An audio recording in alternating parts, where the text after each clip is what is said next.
lecture in Calculus 1, so this will be lecture number 18.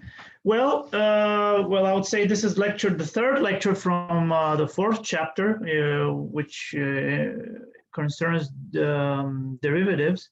Well, in this lecture, we'll be talking about, we would like to go even further with the curve sketching.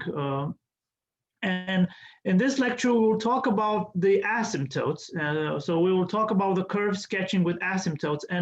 But before I even go and start talking about the asymptotes, I'd like to talk about limits at infinity, and then you will see how this will be related to vertical and horizontal asymptotes. And then afterwards, we'll sketch some graphs. All right, so let's get started. I would like to start first with limits at infinity, because this will be very important. So far, you have seen only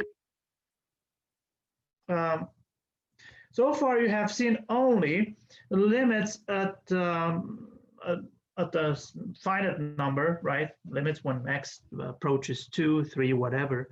But you haven't seen the limits when x approaches infinity, positive and negative infinity. So let's start with that first. So limits at infinity.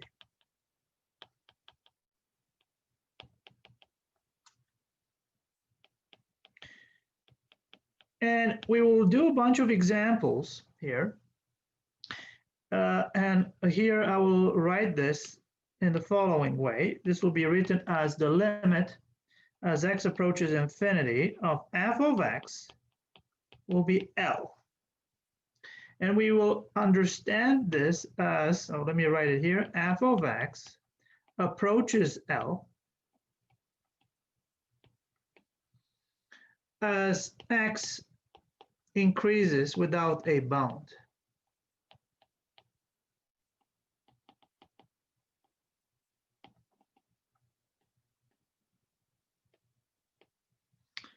Right? And the same goes for the second one. So when the limit as x approaches negative infinity of f of x will be, let's say, another constant m, we will understand this as f of x approaches m as x decreases without a bound.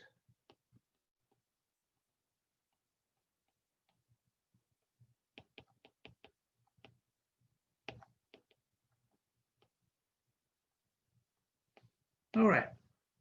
So this is what you have to know. And then now we will see some rules at infinity. So let's write this. So limit rules at infinity.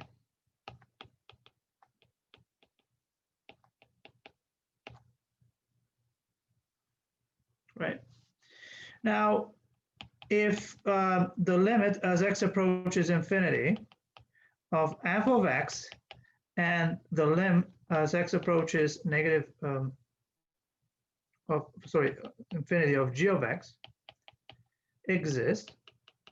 So if these two limits exist, right, of f and g, then for constants a and b,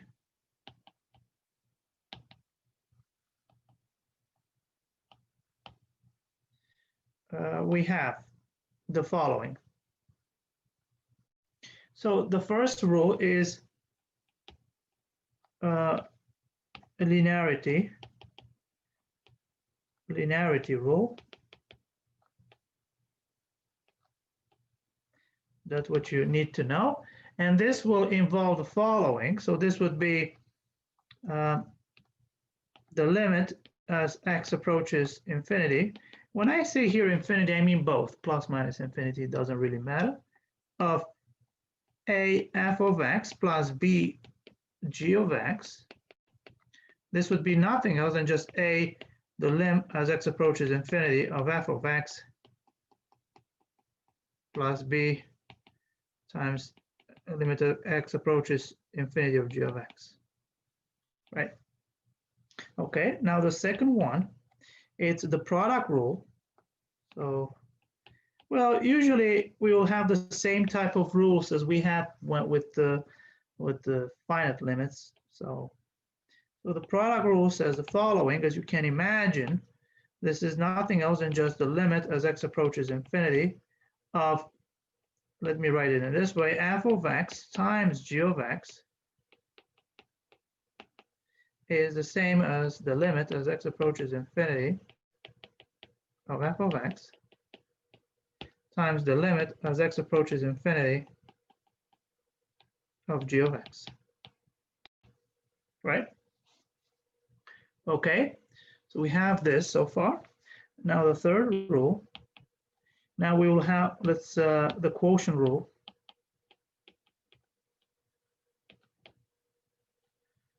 Which says the following is the limit. Now this time we'll compute the limit of a quotient of two functions of f of x over g of x is the same as the limit as x approaches infinity of f of x over the limit as x approaches infinity of g of x. And now the last one, but not the least, the power rule. And here, in this case, we have that the limit as x approaches infinity of f of x, and let's raise this guy to the power n. This will be nothing else than the limit as x approaches infinity of f of x, everything to the power n.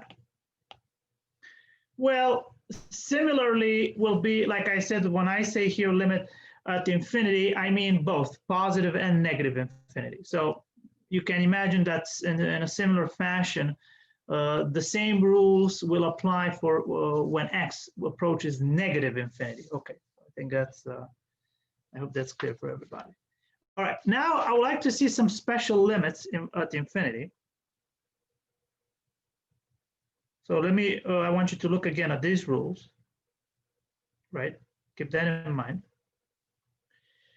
And now let me point out the following theorem. Let's call this theorem 1. And this will involve the special limits at infinity.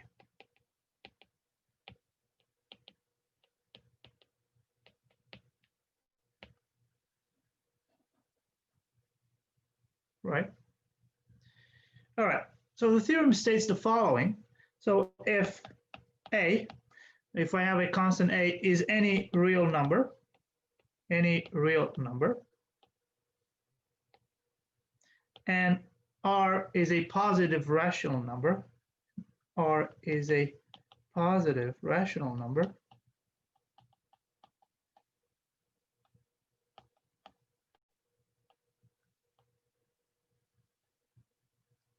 right?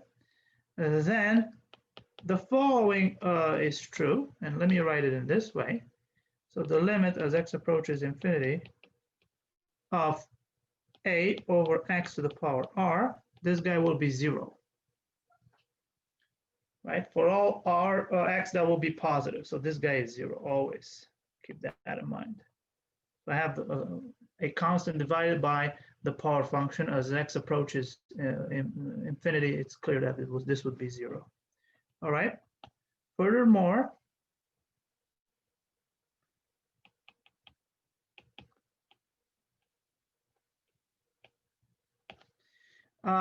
if r, right, if this constant r is such that x to the power, let's say r is defined, right? So we don't want to run into any trouble. For x negative, and here let me mention all x's here are positive. For x negative, then the limit as x approaches negative infinity this time of a over x to the power r will also be 0 as well. Okay, I hope it's clear. Well, we should see some examples. We want to illustrate this theorem through some examples. And the first one, okay, let me just mention a couple of them. Okay, look again. So the examples we are given by the following. The limit as x approaches infinity of 5 over x to the power 4. This will be clearly 0. Well, it doesn't matter here if x is negative, positive. X to the 4 will always be positive. Or for example, the limit as x approaches infinity of 5 over the square root of x will be 0 as well. Well, clearly the square root of x to exist, x must be negative. And for example, for x negative, we have the following. We have that the limit as x approaches negative infinity of 5 over x squared is 0, and the limit as x approaches infinity or of 5 over x cube root of x, let's say, this will always be also will be 0. Okay, so these are easy examples. Well, let me point out something. I want to point out the following remark because I don't want you to run into any confusion. Let me point out the following. So the limit as x approaches infinity, and I don't specify here which infinity, of x to the 5th, well, we will say that this does not exist. So the limit does not exist. And I'll explain immediately why.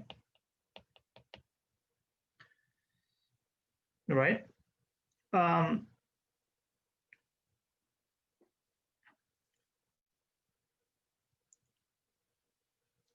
Because you see, so here if I take x to negative infinity, this will be negative infinity, x to positive infinity will be positive infinity. So I didn't specify which one is positive or negative infinity. So I want you to be very careful with this. Okay. All right. Now, now let me see something else. Let's do some examples. So exercise. Let's say exercise 1. We would like to compute a bunch of them. So we would like to evaluate the following limit. So the limit as x approaches infinity of 3x cubed minus 5x plus 9, everything over 5x cubed plus 2x squared minus 7, let's say.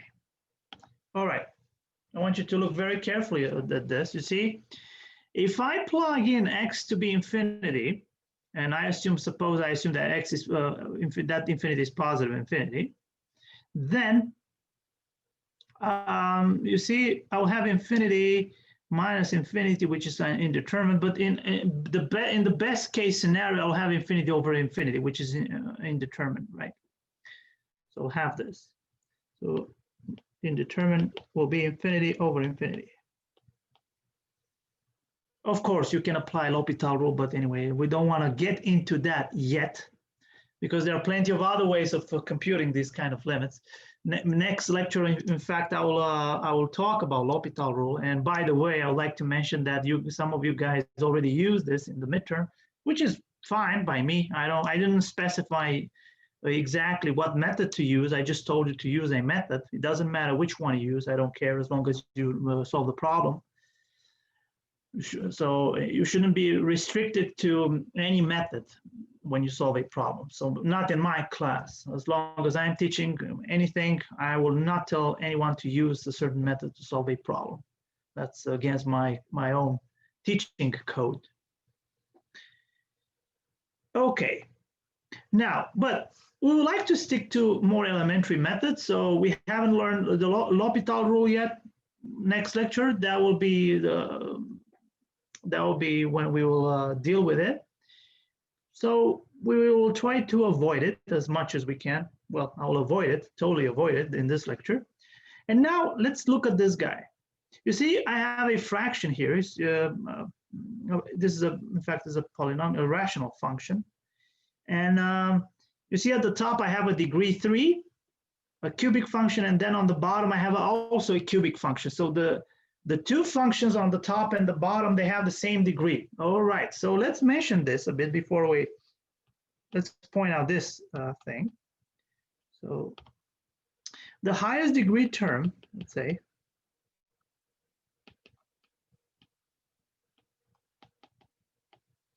in the numerator is what? Is 3x cubed, and the highest degree term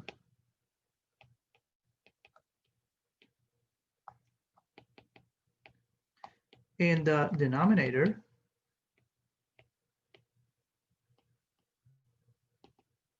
is 5x cubed. You see? All right. And now we would like to, well, we kind of have a guess what this limit would be, but I don't want to tell you. So let's divide these two. So by applying let's divide both of them by x cubed. So divide both, when I say both numerator and the denominator,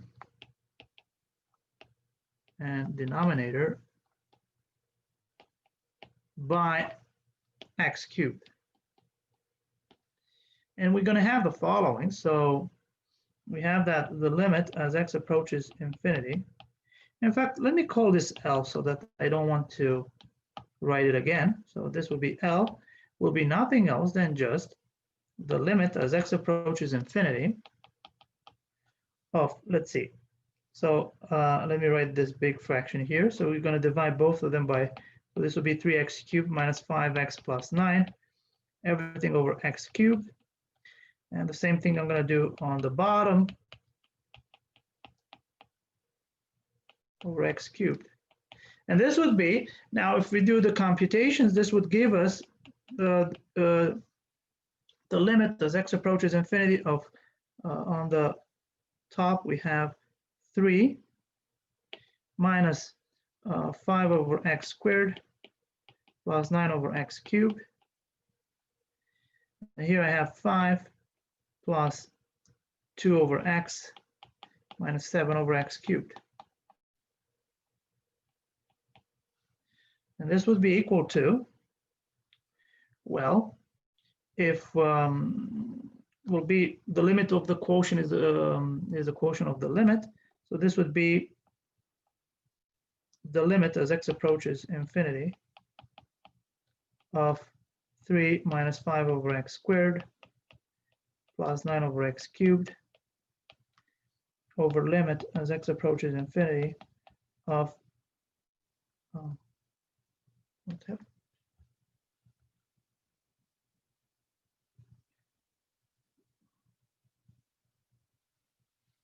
sorry about that.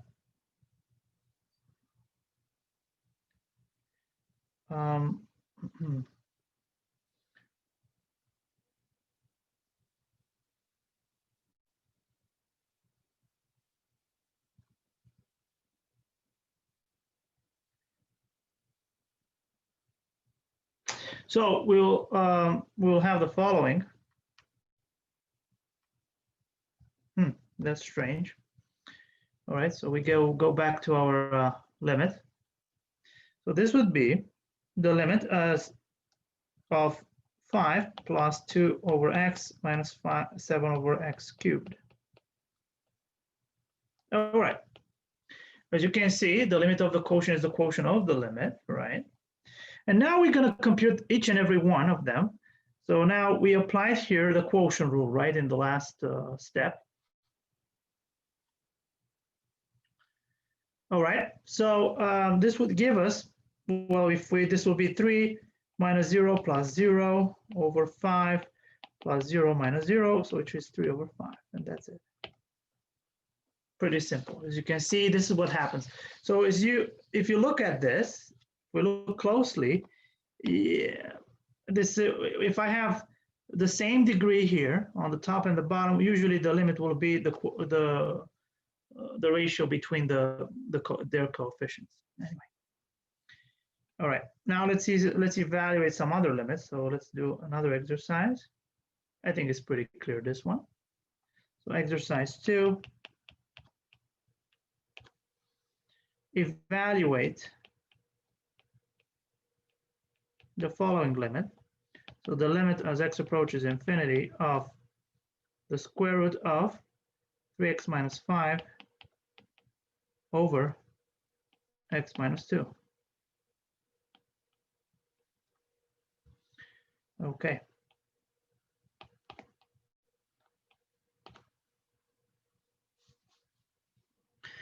So we have the following. We will apply the power rule here. So we have, by the power rule, let's write this.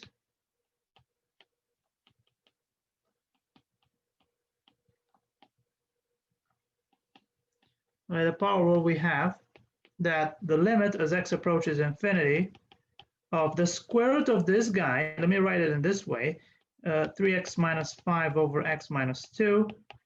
So the square root of this would be the limit as x approaches infinity of 3x minus 5 over x minus 2, everything to 1/2. So this is what when we apply the power rule, right? Okay, and now we would like to compute this limit inside. So we're going to do the same. As you can see, I have a rational function, and on the top I have a linear function, 3x minus 5, and on the bottom I have again a linear function, which is x minus 2. So we would like to compute this limit. So moreover, we compute the limit as x approaches infinity of 3x minus 5 over x minus 2. Again, we're going to divide by x, both the top and the bottom. So this would be 3x minus 5 over x, everything over x minus 2 over x.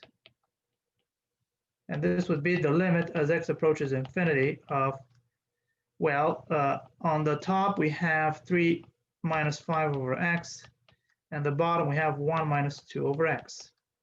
And again, if you pass the limit as x approaches infinity, you have 3 minus 0 over 1 minus 0. So this would be 3. All right, great. But we're not done. So keep in mind that we have the square root there. So this implies that, so finally, this implies that the limit as x approaches infinity of this guy, the square root of 3x minus 5 over x minus 2 is the square root of 3. And we're done, right? Pretty simple, again, right? Pretty straightforward. Again, another one, let's say exercise, let's say this part 1 and part 2. If we want to evaluate the limit as x approaches infinity, let's say of the same thing, 3x minus 5 over x minus 2, and let's say everything cubed this time. I'll leave this to you as an exercise, but pretty much this, I will just say that by the power rule again, this will be equal to the limit as x approaches infinity of 3x minus 5 over x minus 2, right? Everything cubed. But this guy, we have already seen that this guy is 3. So this is 3 cubed, which is 27. Anyway, we have seen this, right? All right, now let's see another example. I want to do as many examples as possible. Okay, let's, so this would be exercise 3. So exercise 3, which again, we want to evaluate the limit as x approaches negative infinity of, let's say, 95x cubed plus 57x plus 30 over, let's say, x to the 5th minus 1000. All right. So we like to evaluate this. Well, as you can see, again, we have a rational function. On the top, we have a cubic function, and on the bottom, we have a function of degree 5. So let's see. Well, we would like to mention, let's mention this first, because it's important. You see, this time they don't have the top and the bottom, they don't have the same degree. So we should do something about it. So let's mention this. So the highest power term in our expression is equal to x to the fifth, right? So we're going to divide both. So we're looking for the highest power term in our expression.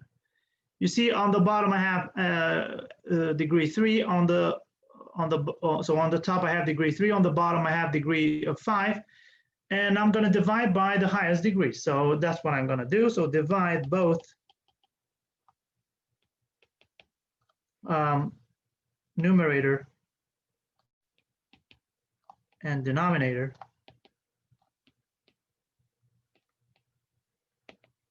by x to the fifth.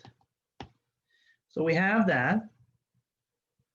So we have that the limit as x approaches negative infinity of 95, and let me call this L. So we have that L. Okay, let me write it here.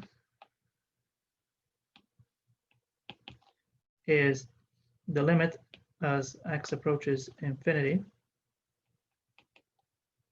negative infinity, sorry, of, so I'm going to divide both. So this would be 1 over x to the fifth times 95x cubed plus 57x plus 30. And this would be 1 over x to the fifth times x to the fifth minus 1000. Right? And now this would be equal to, so with the limit as x approaches negative infinity of 95 over x squared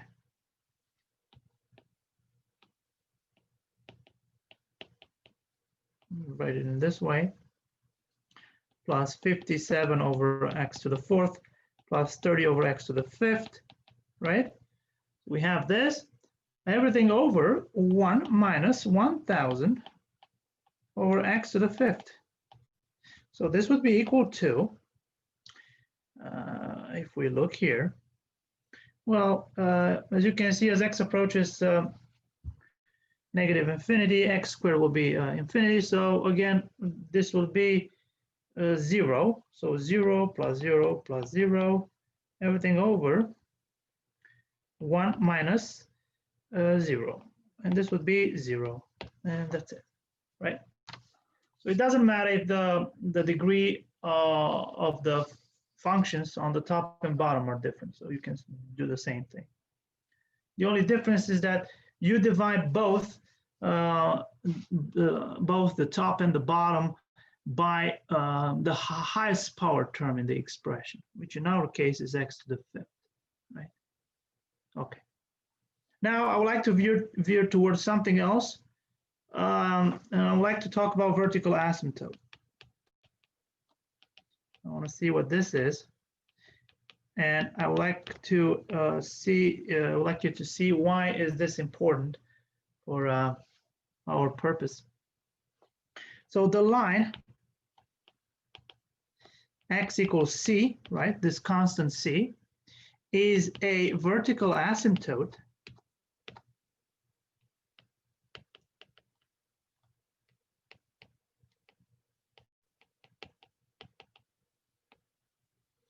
right? So this is a vertical asymptote of the graph of f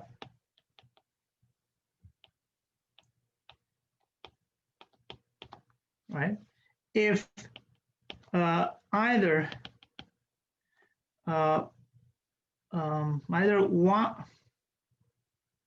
if either of the one side limits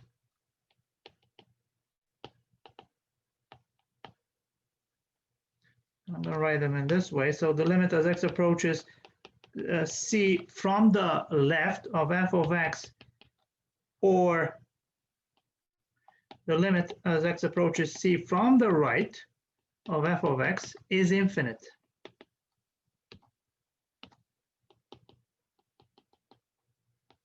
This is important. And now this is what's the vertical asymptote. And now let's talk about a horizontal asymptote.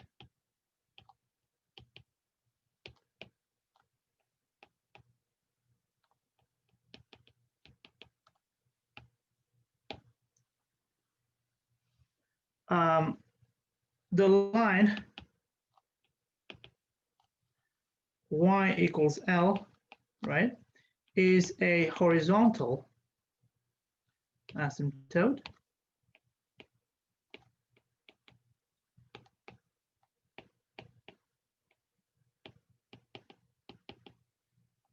So this is a horizontal asymptote of the graph of f of the function f if the limit as x approaches infinity, right, of f of x is L, or the limit as x approaches negative infinity, right, of f of x is L. So either, okay, I want you to look at these two. And now let's point out an example. Let me give you a quick example. Let's take f of x to be 3, again, I'm going to take the same function, 3x minus 5 over x minus 2. I'm just going to play around with this function. So I want to see which one to determine the vertical asymptotes and horizontal asymptotes of this function. So I want you to look at the definition of the definition of the two again. All right. So basically, we would need to take the limit as x approaches infinity or negative infinity. And then we would like to see for which finite value the limit of this is infinity. All right. So, but before we go and talk about this, make sure the first thing, very first thing, when you have a fraction, make sure that it's in its simplified form. In this case, this fraction, 3x minus 5 over x minus 2, is in its simplified form. So this is very important. So make sure you have this. All right. Now I think we can get going. So let's look at, you see, I'm interested in when this is infinite, right? If you plug in, if you take any value of x, any finite value of x for which is different than 2, for example, where the denominator is will give us 0, then the limit of the fraction will be finite, as we have seen. But now we want to see what happens when x equals 2, when x approaches 2, to be more exact. All right. So let's see. So the limit as x approaches 2 from the left, right, of f of x is the limit as x approaches 2 from the left of 3x minus 5 over x minus 2.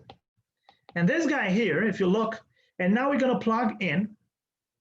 So this would give us on the top, will give us 2 times 3, 6. So it's 1 over, and I want here to be close. I want you to pay attention. So it's 2 from the left minus 2. It will be 1 over 0 from the left. 1 over 0 from the left. We usually say, and even in the manual, it says that 1 over 0 does not exist. But when I am very specific, and when I say that I have 1 over 0 from the left or from the right, then this indeed will exist. And in this case, this will be negative infinity. Of course, when I'll have 1 over 0 from the right, so this is how I write. From the left is 0 minus, power minus, and from the right is 0 power plus, right? So this would be negative infinity. And the limit as x approaches 2 from the right of f of x, this is this guy here.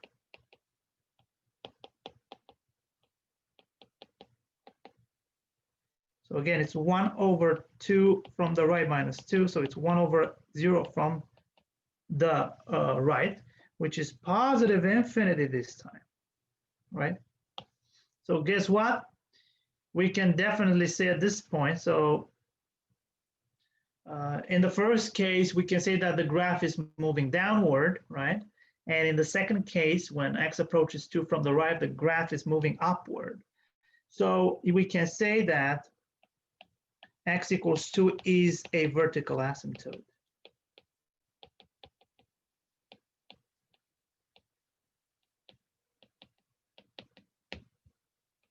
Right? Because it fits perfectly into the definition. Look. So both of them are infinite. Okay. Now, for the horizontal asymptote, if you look at the picture, we only need to compute the limit at infinity. So moreover, we have that the limit as x approaches infinity of this fraction, and we have seen this many, many times. I'll write it directly, 3x minus 5 over x minus 2, right? We have previously seen that this is equal to 3, right? We have seen this, right? So we can say that, and the limit as x approaches negative infinity, so this is positive infinity, this is negative infinity, of 3x minus 5 over x minus 2 will be again 3. Again, the same procedure. I'll leave this to you, the second one to leave it to you as an exercise. It's the same thing. You divide by x, both the top and the bottom, and then you just apply the quotient rule, and that's pretty much it. So we can say that y equals 3 is a horizontal asymptote.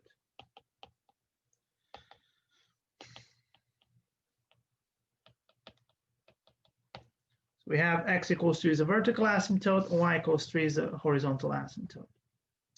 All right, so I have this function, so I know which one is the vertical asymptote, I know which one is the horizontal asymptote. In fact, let me box this so that we can, because we're going to need this information later on when we will try to sketch the graph of this function. All right, now let me go back to this function. I would like to compute the derivatives. So the derivatives of f are given by the following. So f of x is as it is, f prime of x will be, so this is 3x minus 5 over x minus 2 prime, so everything prime. Again, we apply the quotient rule here. So this would be, let me write it again. So this is 3x minus 5 prime times x minus 2 minus 3x minus 5 times x minus 2 prime.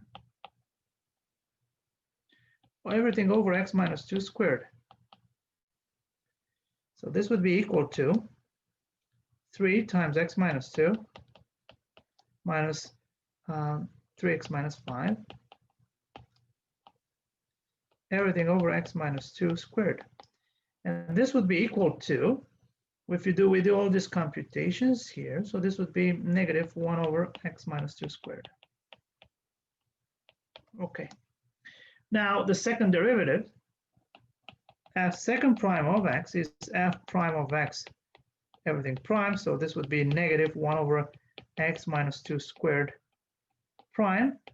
And this guy will give us 2 over x minus 2 cubed. All right, so this is the second derivative of f. All right, so now let's look at the following chart, because we would like to see when the second derivative is positive, when is the negative. So let's retain all this information. So let's look at the following chart. So let's say we write here functions. We're going to write the derivatives. Okay, so functions, critical numbers,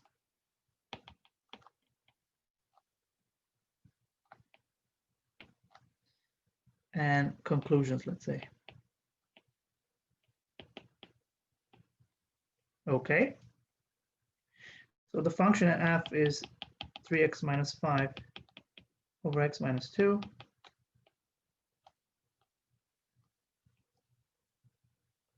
Okay. All right, let's look at this function first. So f prime, it was x minus negative 1 over x minus 2 squared. So f prime of x is undefined at x equals 2. And we know the following here. If we so it will be decreasing, right? The derivative, the first derivative, as you can see, is negative. It's negative all the way. So let me just draw it in this way. So this will be x equals 2, and from negative infinity all the way to positive infinity, it will be decreasing. Let me do it like this, right? Okay. Now let me look at the derivative. The derivative was, the first derivative is negative 1 over x minus 2 squared. And this guy, so the second derivative f second prime of x, again, is undefined at x equals 2, right? And now in this case, okay, so in this case, we'll have the following again, x equals 2 will be here. And we'll have that this will be concave down for, yes, for values for x less than 2, the second derivative will be negative. So this will be concave down. And when this happens here, this will be concave up. Right? For values greater than 2, because the second derivative will be positive. And let me mention one more thing here. The y-intercept is f of 0 is 5 over 2. Okay. And that's what I wanted to mention. So here I don't have anything. So these are, look at this chart. So we can draw some conclusions. And now we can, let's draw the graph.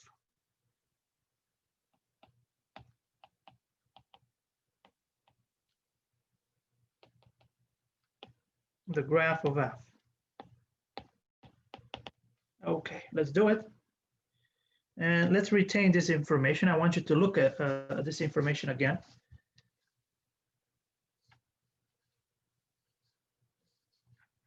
And now let's do it. So let's keep in mind. So okay. So the graph would look like this.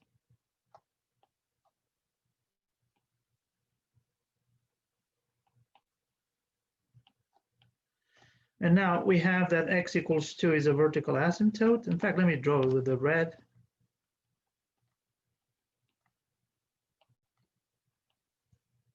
X equals 2. So this guy is a vertical asymptote. And also we have that y equals 3. Let me put it here. So this guy is y equals 3. Is a horizontal asymptote, right? So this will be 3 here. And here's 2. Okay. And now I know that this function, so let me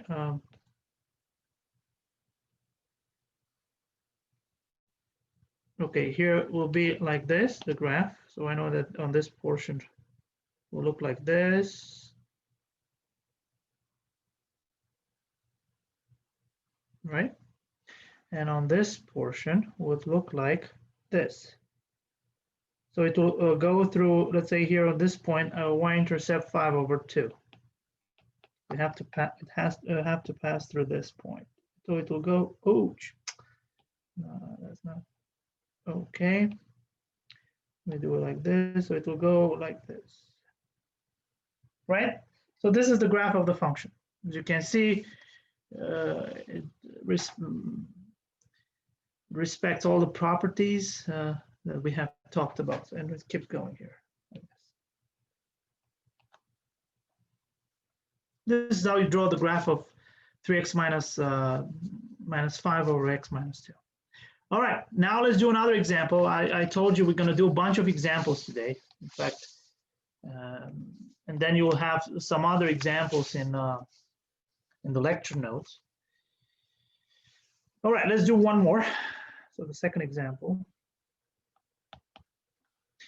So we have this function. Let's consider this function. F of x is, and now this time I'm going to take the following rational function as x squared minus x minus 2, everything over x minus 3. Right? Again, this is a rational function, but the funny thing is that that the degree on the top is larger than the degree on the bottom, right?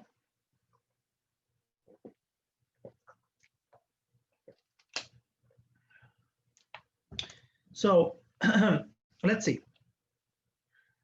Again, we would like to draw the graph of this. First, let's rewrite this the function a bit so we can factor this. So this is x minus 2 or times x plus 1, everything over x minus 3. Right? And now the bottom, the denominator, will be 0 at x equals 3. So we like to evaluate the limit as x approaches 3 from the left, but also from the right, because we would like to see if the graph will move downward or upward, or when it will happen. So the limit as x approaches 3 from the left, so 3 minus of f of x. Well, if you plug in, so this will be negative infinity, right? So we're going to move downward, right? And now the limit as x approaches 3 from the right of f of x, this will be positive infinity, so it is going to move upward.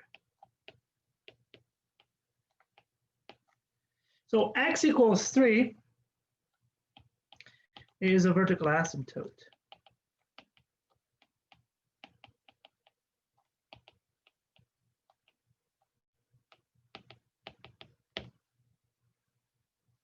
All right. Now we would like to see if we have a horizontal asymptote. So we'll evaluate. Next, we evaluate the limit as x approaches infinity of f of x, which is the limit as x approaches infinity of this. So it's x squared minus x minus 2 over x minus 3.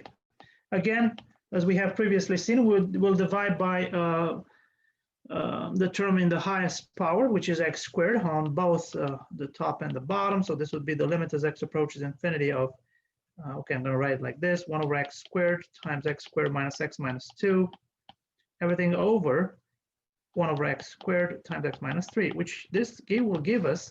So this is the limit as x approaches infinity of 1. So 1 minus 1 over x minus 2 over x squared.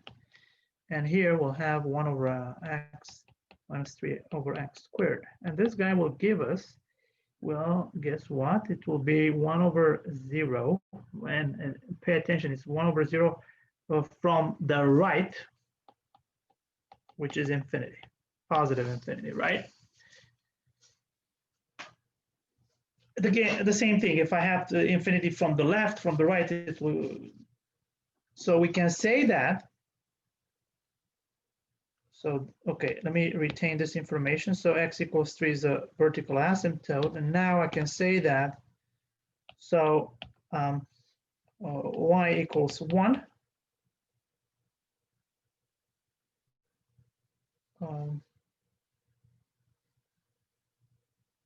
Wait.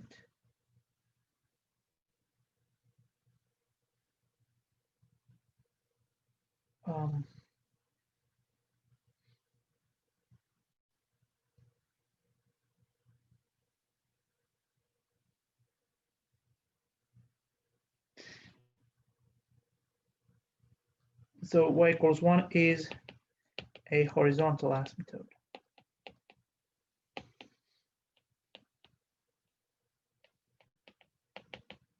Okay. Right? All right. Y equals 1 is a horizontal asymptote. Now, let's see the intercepts. So since f of x is, we have seen that it is equal to x minus 2 times x plus 1, everything over x minus 3.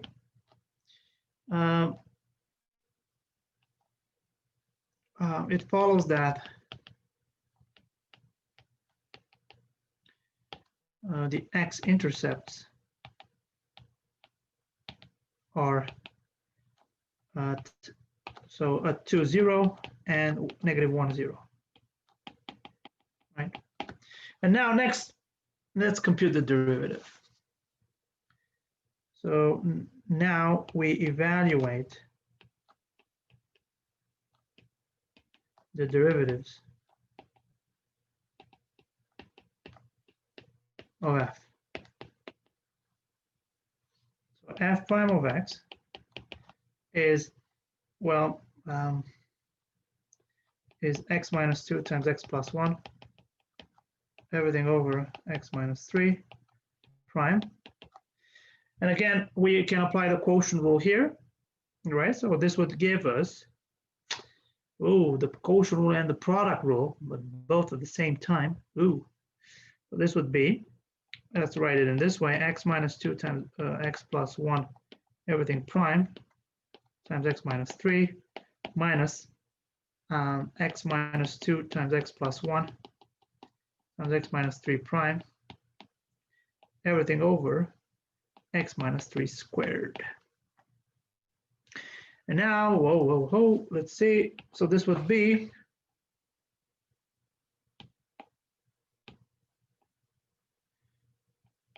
x minus 3 squared.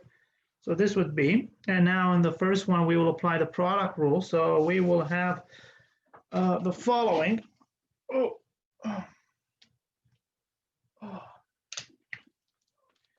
We will have that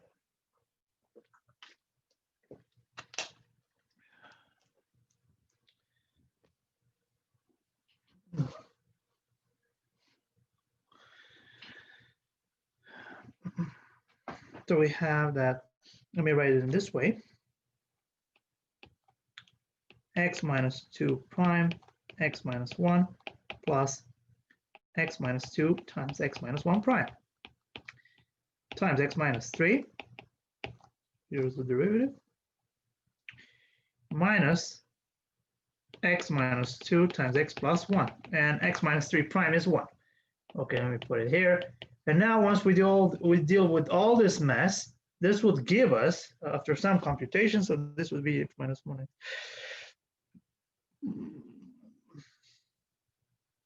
All right, I think it's easy. It's x minus 5 times x minus 1, everything over x minus 3 squared. And now we would like to see the critical points. So the critical points, clearly the critical numbers first. So the critical numbers are x equals 1 and x equals 5. And the critical points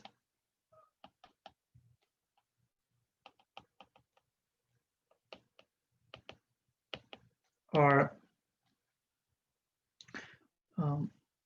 let's say, P1 of coordinates 1, 1, and P2 of coordinates 5 and 9.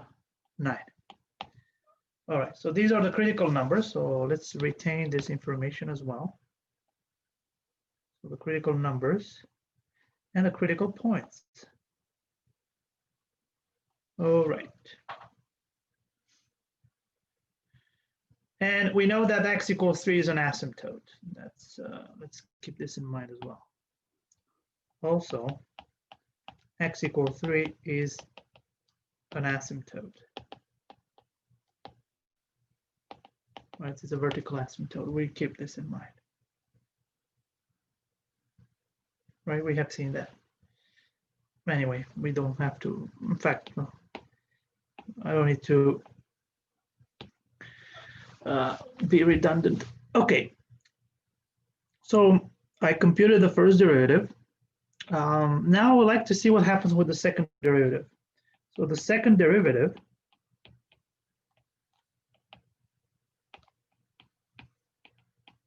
is given by,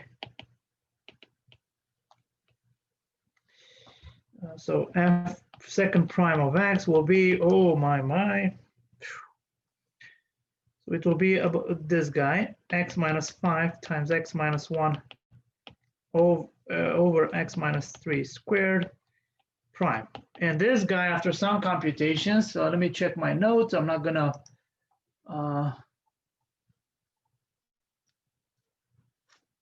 okay. So according to my notes, this would be 8 over x minus 3 cubed. And anyway, I'll leave this to you as an exercise to figure this one out. Again, you do the same thing. You apply the quotient rule. Then on the top, you have the product of two functions. We apply the product rule there, and so on. So it's pretty easy to see. All right. And now also the y-intercept. The y-intercept is given by f of 0, which is 2 over 3, so negative. Okay. All right, so we have all this information, so let's retain this as well. And now let's again do the chart before we draw the graph. Okay, let's do the chart. So again, we have functions. In fact, we'll put f derivative. What do we have here? Critical numbers. And let's draw some conclusions.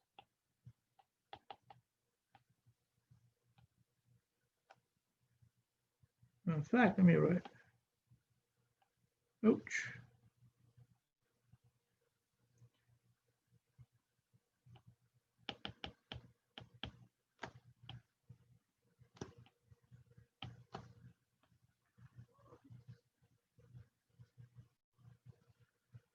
Okay. So we have the function, so f of x is x squared minus x minus 2 over x minus 3. Let's see, what can we say? In fact, let me. All right. And now, because we cannot draw any conclusion for f, rather than just. Now, the derivative, the first derivative was what? Was what was it? It was that x minus 5 times x minus 1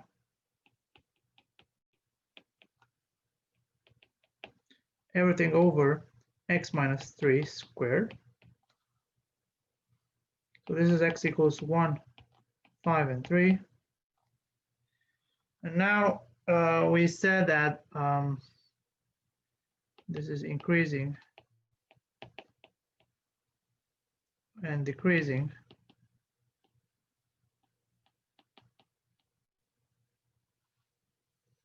So we had that. So okay, I'm gonna draw the so 1 here, 3, and 5. So we like to look on this portions, right?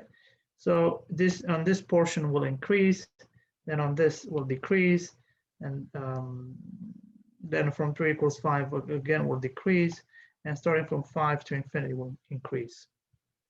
And now regarding the second derivative, let's look for this one out too. So the second derivative, according to the notes, we said it was 8 over x minus 3 cubed, and we would like to see the concavity. So here we have x equals 3, so this will be the inflection point. This is what we call it. And so the inflection point is the point where it changes the concavity, it changes from concavity down to concavity up, and the other way around. So we have an x equals 3 here. And here we'll have concavity down, and from on 3 infinity we have concavity up. All right, so this is the chart. And now let's draw the graph.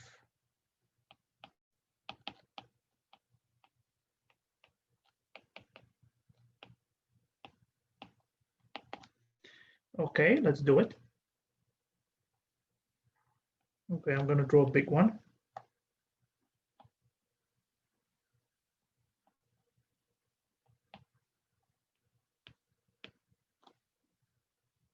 Here I have, let me just mention it here.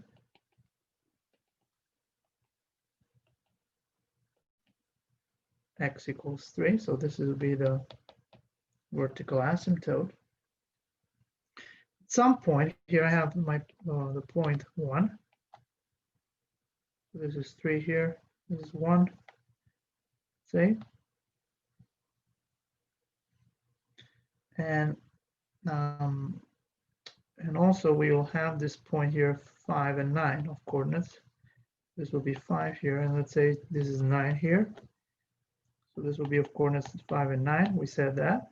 And here we have the point 1, 1. 1, 1. And now we can draw the graph. So the graph will go through here. So it will go like this. And it will, okay, will not touch this. It keeps going. Right? And then here, the same story will go through the point, ooch, like this. Anyway, this is not the best way to draw the graph, but I think you can imagine what I mean by this. And it will not touch. So this is the graph of F. I think you got the picture of how to draw the graph, right? See, we put all this information. We can read all the information we're using on this graph if we want. For example, do we have a relative min or a relative max? If we look at this guy, we do have a relative min. Look at this here. This guy here, 5 and 9, this is a relative minimum.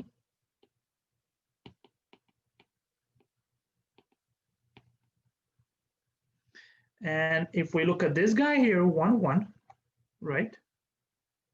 In fact, I did not draw it. Let me draw again this portion because it doesn't look like a relative max on my. Let me do it again. So it will go like this. Okay. Ooch.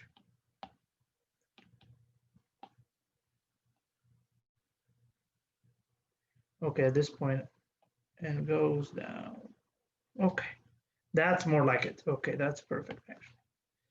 All right, and you as you can see here, this guy here, this point of coordinates 1, 1 will be a relative max.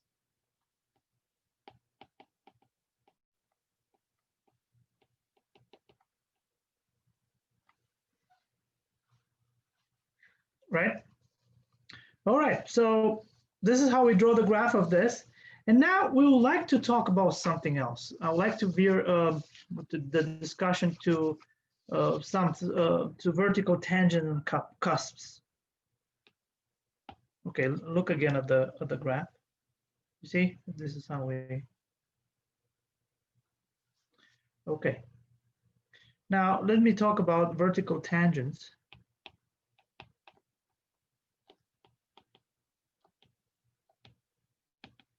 And cusps.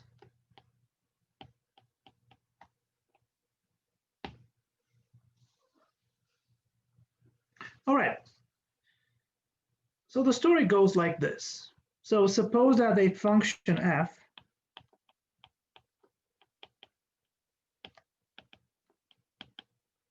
a function f is continuous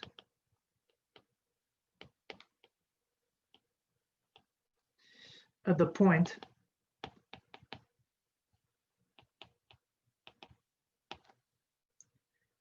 P of coordinates, let's say C f of C. Okay, let me take it like this. Then the graph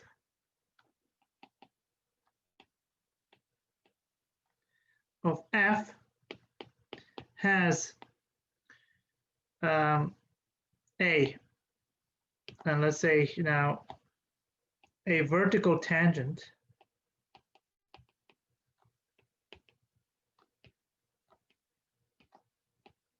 right at P. This will have a vertical tangent at the point P if the limit as, okay, let me, if the limit, these two limits from as x approaches C from the left of f of x, and the limit as x approaches C from the right of f of x are either infinity or both negative infinity. Okay, and this would be a cusp at the point P. So this is a cusp at the point P, right? If the limit as x approaches C from the left of f of x and the limit as x approaches C from the right of f of x are both infinite,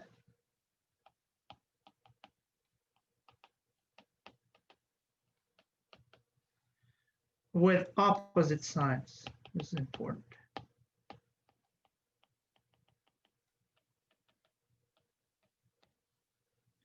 So one infinity and the other one is negative infinity, right? That's what I mean. Okay, let me draw some pictures here. Okay, I want you to look at these again. And then I'll draw a picture. What do I mean by a vertical tangent? And then also I'll show you what a cusp is. So you can identify them by just looking at some pictures. And then we'll see some examples where we'll identify these things. It's okay? All right, let me draw a picture. For example, we can have a vertical tangent in this scenario, in this situation.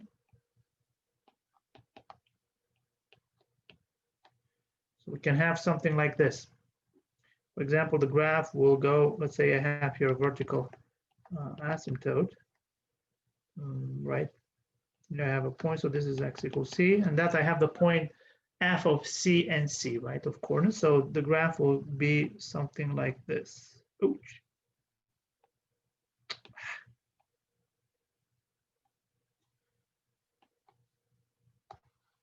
So this is what we say, this is a vertical tangent.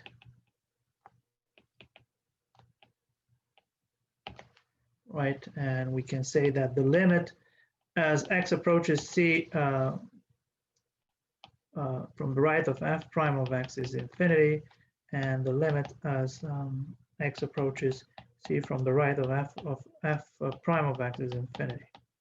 Okay, so we can say this. Now let's see the second situation. Let me separate these two so that you can see it better. Oh. Now the second scenario is this thing here.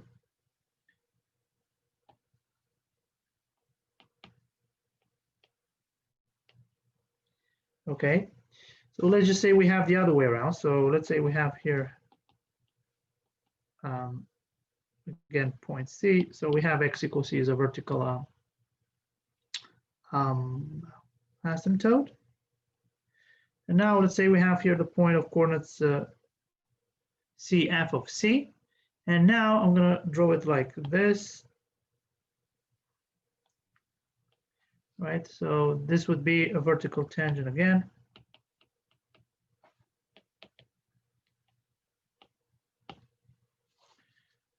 and we will say that the limit as x approaches c from the left of f of x is negative infinity, and the same goes for the limit, the right-hand limit of f of x is negative infinity. And now the third case scenario, let me show you, when we have a cusp. Okay, I'm going to draw a larger picture here. So let's suppose we have, again, we have x equals c, let's say somewhere here. Again, we have this point here, and then we're going to have something like this.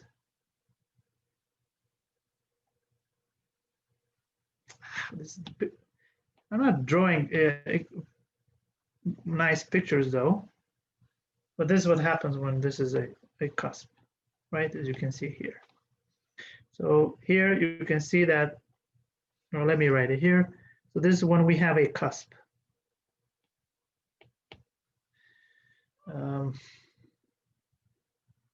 But also I can have the other way around anyway. In fact, no, let me draw it because I want to put both cases in the same. Okay. All right. So again, we have the graph like this, and let's just say we have this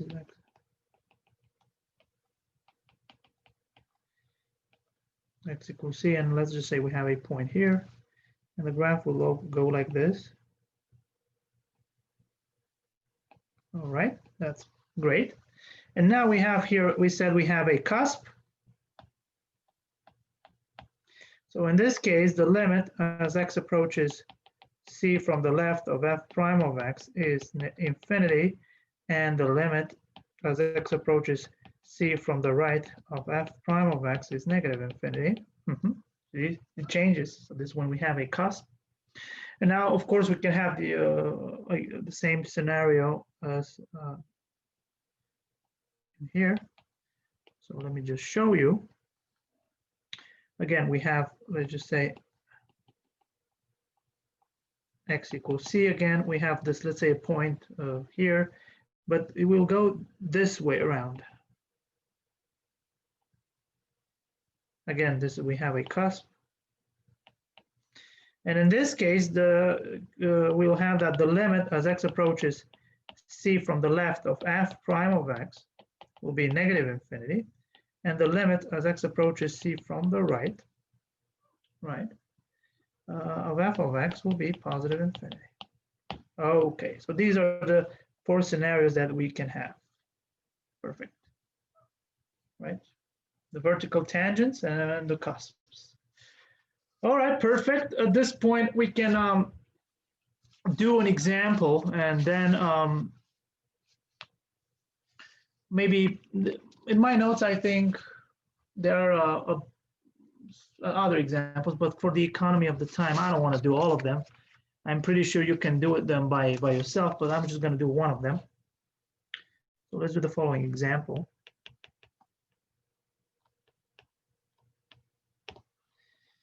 So let me consider this function. So let f of x to be equal to, so x to the 2/3 times 2x plus 5. Okay. So we would like to draw the graph of this, and we'd like to see what happens. We'd like to identify basically everything on that graph. Well, you name it, the intervals where the function is increasing, decreasing, critical numbers, critical points, the intervals where the function is concave up, concave down, the inflection points, asymptotes, you name it. So we like to draw the graph of this. But first, well, we should see how the derivatives will behave. So we compute the derivatives. So draw the graph of f. That's the graph of f. So we have that f prime of x, the derivative will be x to the 2/3 times 2x plus 5, everything prime. So here we apply the product rule.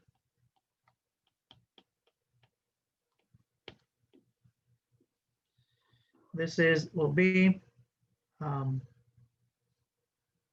x to the 2/3 prime times 2x plus 5 plus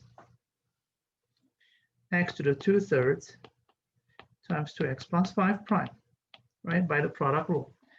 And now once we do all these computations, so this would be equal to, so this would be 2/3 x to the negative 1/3 times 2x plus 5 plus x to the 2/3 times 2. All right, and by looking here, if you do some computations, it will be 1/2/3. So this would be 2/3 times, and now let's be careful here. So it will be 5x to the 2/3 plus 5 over x to the 1/3. So this would be equal to, if we look at this, so this will be 10/3 times x plus 1 over x to the 1/3.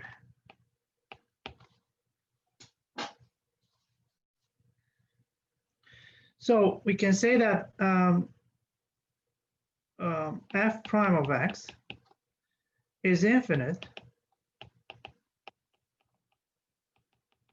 only at x equals 0, right? And we also, f of 0 is 0.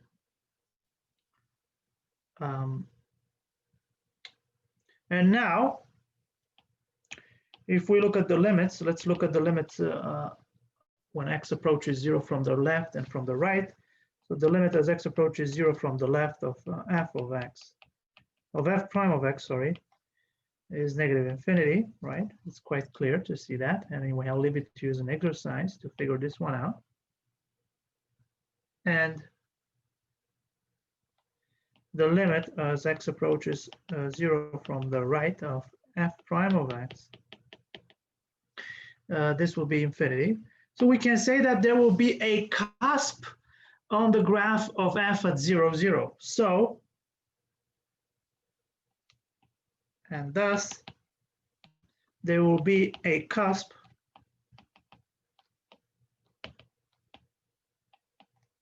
on the graph of f at the point 0, 0. And now let's draw the graph. But before we draw the graph, we would like to retain some other information about the critical numbers, where the function is increasing, decreasing, concavity up, down, whatever. Let's see. So let's do the following chart. So you always do this. So functions. Then we have here critical numbers.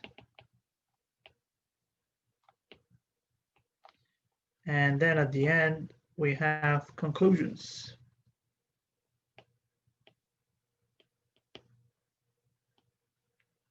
All right. Well, okay, in the first case, we don't have too much going on.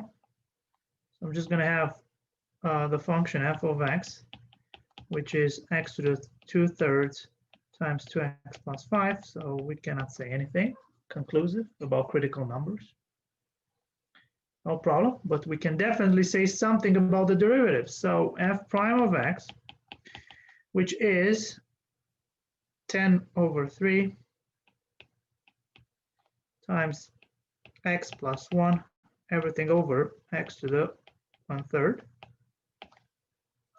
So we say that the f prime of x implies that x equals -1, so that will be the critical number. F prime of x is undefined when x equals 0.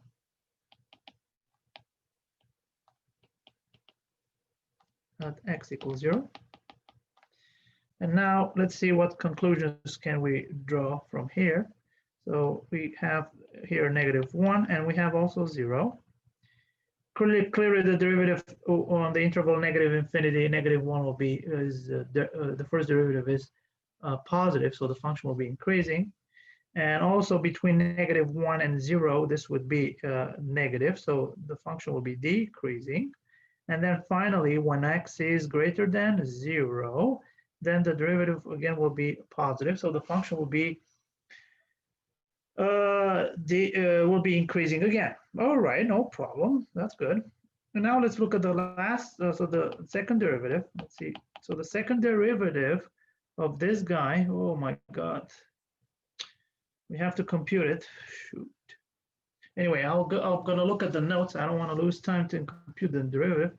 So the second derivative, and give me 1 second. All right, so the second derivative is -10/3. Actually, it's quite easy. Minus 1 over x to the 4/3. Again, this is an exercise for you. I would like you to do it. This is important. All right. Clearly, the second derivative, the way it's, I hope I didn't do any mistakes. Let me look again. No, there's no problem. Okay, yeah, that's it. All right. Clearly, the second derivative is undefined.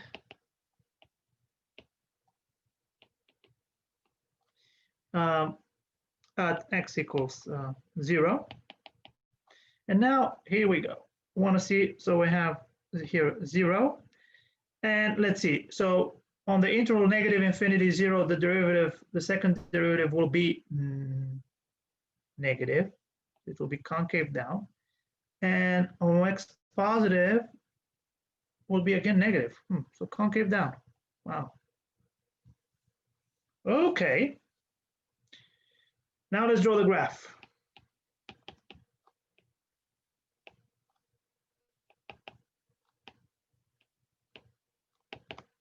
That's pretty easy to see. Let me look at the information again. Okay, that's quite easy. Let's draw a big one here.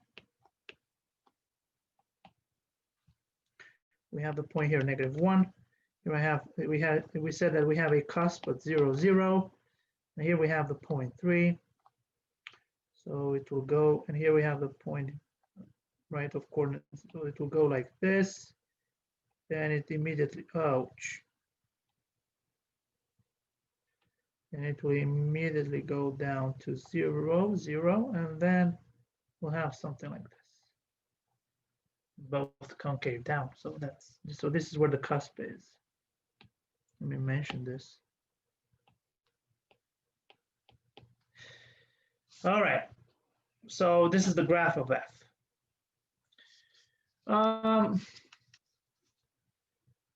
I think I'm going to stop here. I think it's I think you've got the idea on how to draw the graph of functions.